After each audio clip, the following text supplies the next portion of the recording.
Tell me, why does a small child get corrupted?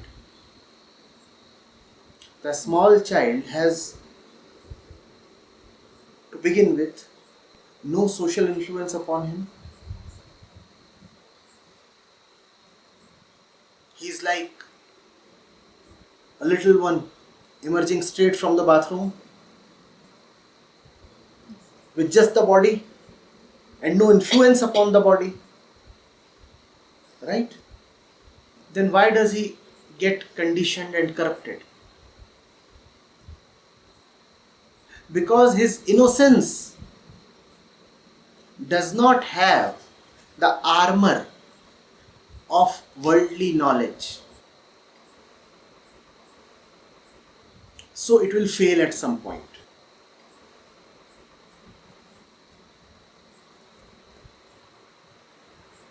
You must know the ways of the world. If you know the ways of the world, then you know the ways of Maya. If you know why one country is jealous of another country, you will also know the relationship between you and your brother and you and your husband. Knowing the world is knowing oneself is knowing the world. Therefore, it pays to know the world. And that is different from being obsessed with the world.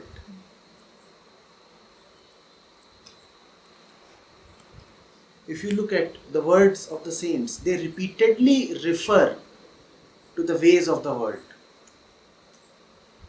That is why they were also able to reform the society, because they knew how the society was operating. Therefore, they knew what were the drawbacks there.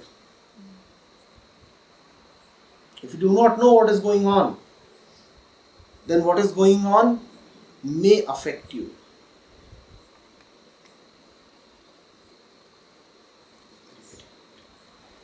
So know what happens. As long as you have a body, you will retain a subtle tendency to get conditioned. So you must always have an armor upon you. Never feel too self-assured. Yesterday we said that it is possible to come down from the 80th floor to the 50th floor. We said that spiritual evolution is not irreversible. Now, can you relate what we said yesterday to what we are saying today? You must have heard that story. It is topical. I'll narrate.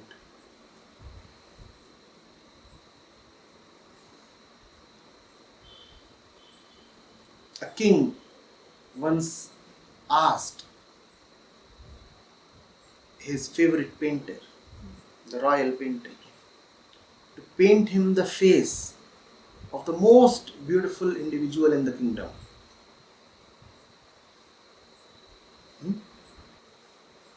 So the painter set out looking for the most innocent face in the kingdom. And he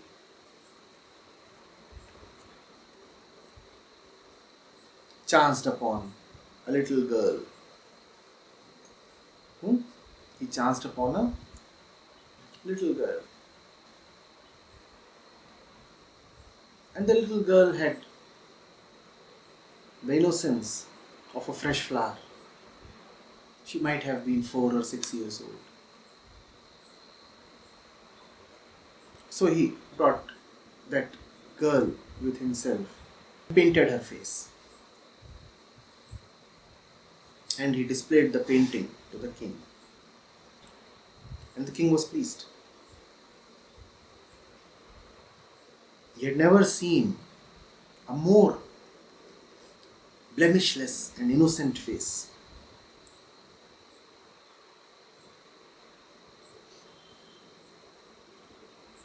Around 20 years later, the king had another wave, another thought. He called the same painter again, and the painter was a little old now. He said, why don't you go out and look for the most vile face, most cruel, conditioned, and evil face in the kingdom? The painter said, yes, sir. And he again commenced his search.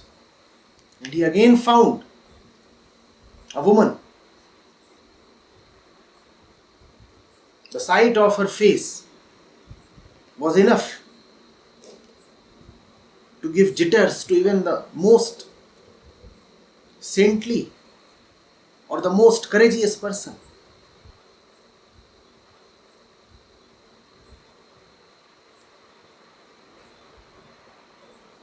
She was Maya. She was evil personified. And she would not come with the painter. The painter had to both threaten her and lure her. It was such a gross painting.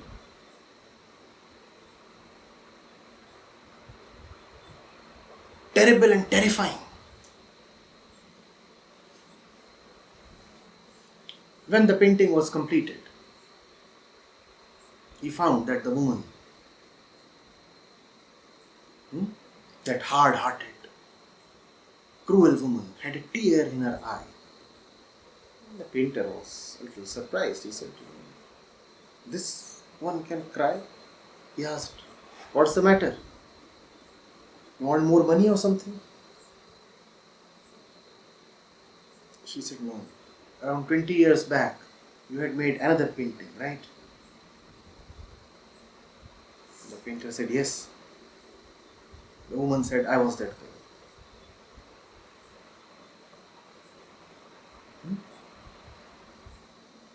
I was that girl.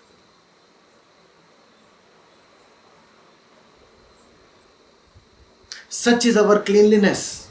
It can get very quickly corrupted with time. That's why you need fresh clothes to keep yourself clean. Knowledge can be both a stain on the body and also an armor that prevents the body from getting stained. Knowledge can be both. Are you getting it? To the person who is not blessed by the scriptures, by the teachers, knowledge is merely a burden, a blemish. It stains. But to the one who has been cleaned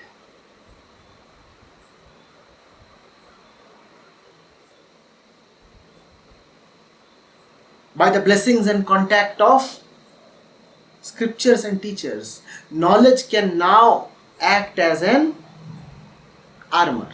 Knowledge can now act as the cloth that prevents your body from getting dirty.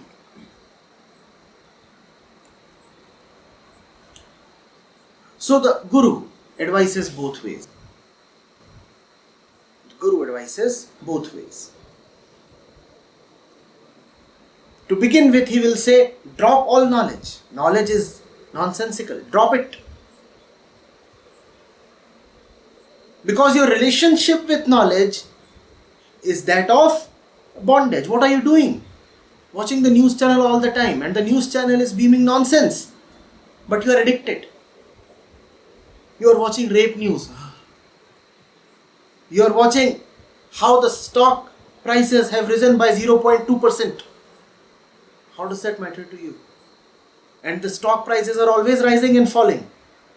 How has that made a difference to your life? But see how much of your one precious birth has just gone watching the news channels. Has that added value to your life? Has that added richness to your life? It hasn't. Your knowledge is quantum.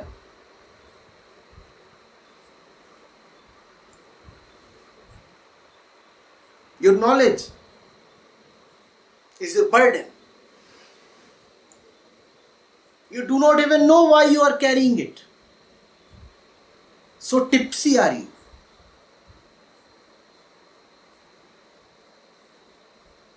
And you have so much knowledge. You know what is cooking in the next house, don't you? And if you do not know what is cooking next door, you become uneasy.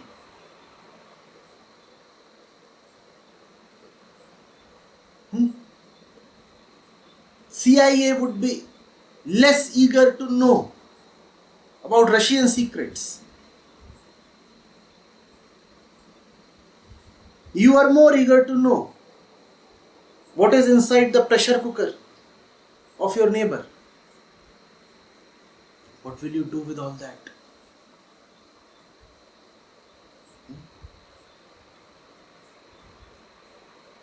What will you do? You may know the names of all the ministers in the central cabinet. You may know the names and portfolios of all the ministers in all the state cabinets as well. How does that add richness to your life? Tell me.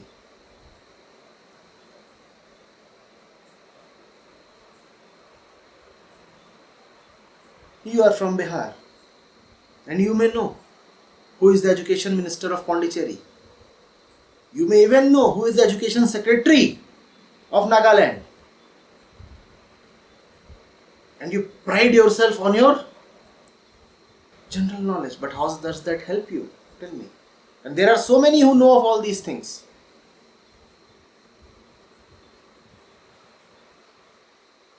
How does that help you? In practical terms, if you are trying to clear some exam or something, and go ahead, that's a different and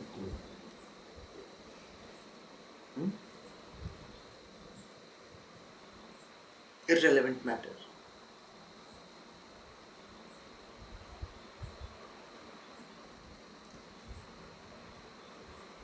Especially in today's time, when everything is available as information on your mobile phone.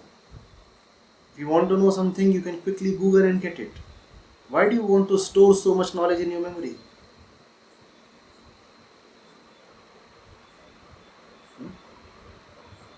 So the Guru says, drop it. It is unhealthy. You are addicted. And you are coming to know of things that will only corrupt your consciousness even more.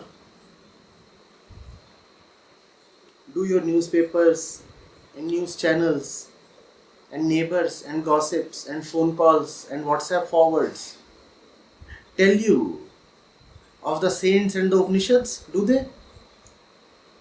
Do they? Is that what prime time television beams to you? How many times have you heard the name Ashtavakra on prime time television? Yes? But you still keep watching TV. What are you watching? Why do you want to wallow in excreta?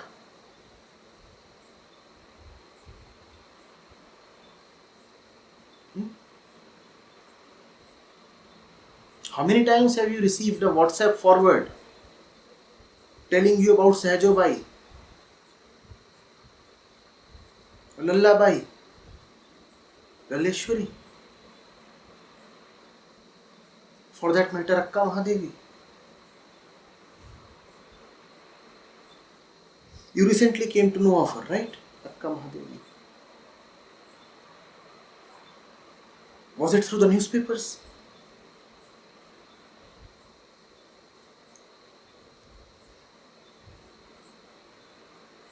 So not only are you addicted to news, you are addicted to poisonous news. Both the TV channel and the newspaper use news as a vehicle to bring advertisements to you. Where does their revenue come from? News or advertisements?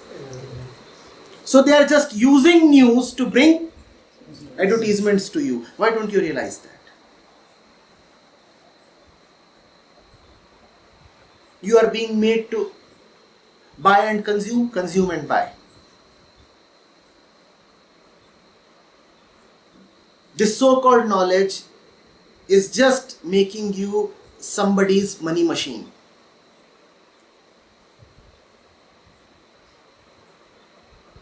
So you know when that particular company is going to launch the next mobile phone, what will this knowledge do to you?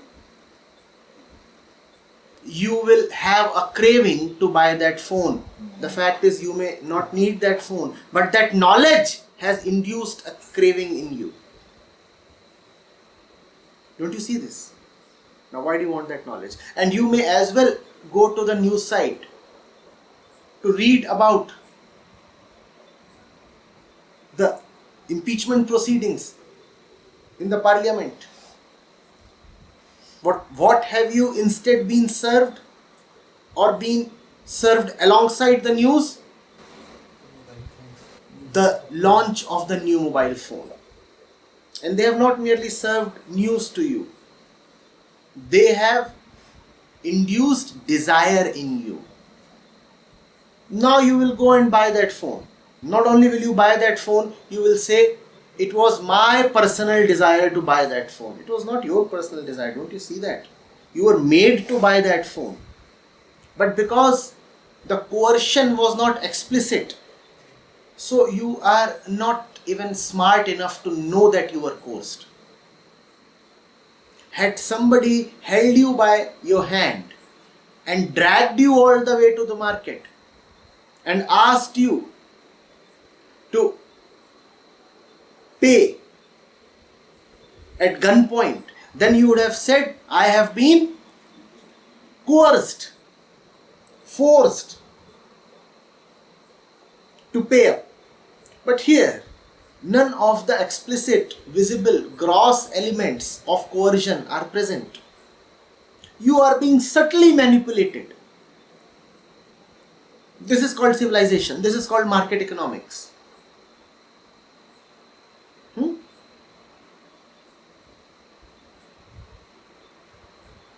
You are being subtly manipulated. So you don't even come to know that you are being made a fool and a slave.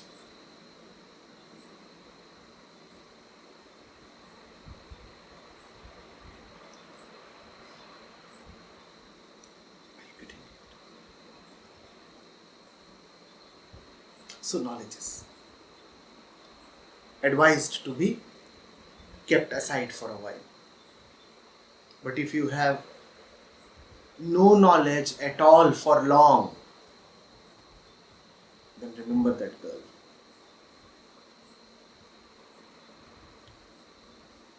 Our innocence requires protection, because our innocence is not the innocence of the true self. Our innocence is the innocence of the little kid.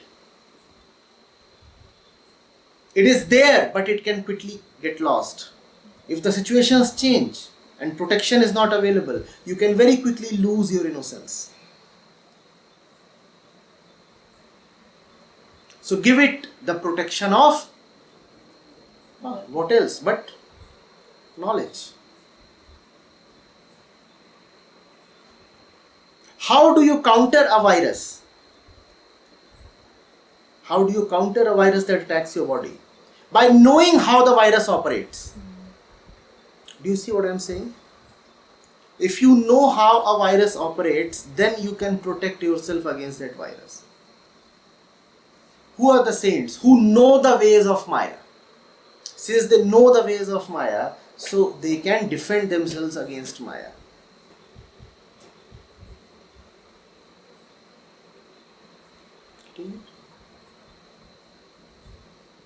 So I am saying, both the things. It's like playing point counterpoint, speaking on both sides of a topic. On one hand, I am saying knowledge is a great burden. Drop it. On the other side, I am saying if you don't have knowledge, then the little girl can get corrupted very fast.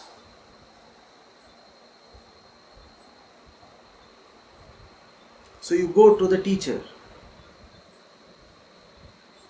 all soiled and dirty, and the teacher says, take off your clothes, and gives you a sound rubbing and cleaning and scrubbing. You even cry a little, he's rubbing you a little too hard perhaps. And now that all the dirt and grime has been washed off, he says, put on your clothes again. And you're saying, but you asked me to get naked. Why are you asking me to put on the clothes? He says, put on your clothes. And now you complain. You say, this chap is self-contradictory. He talks both ways. Sometimes he says knowledge is great. Sometimes he says no, drop all knowledge. Sometimes he says take off your clothes. At other times he says put on the clothes. You dare not take them off. This won't do. This is opportunism. Dissent.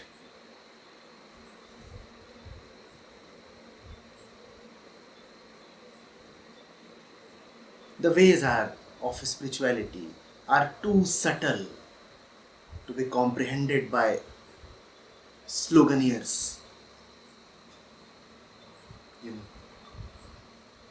Make that into a poster.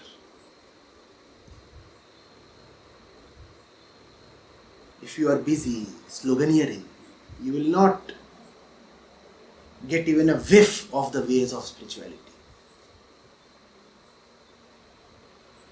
And you can keep shouting your lungs out.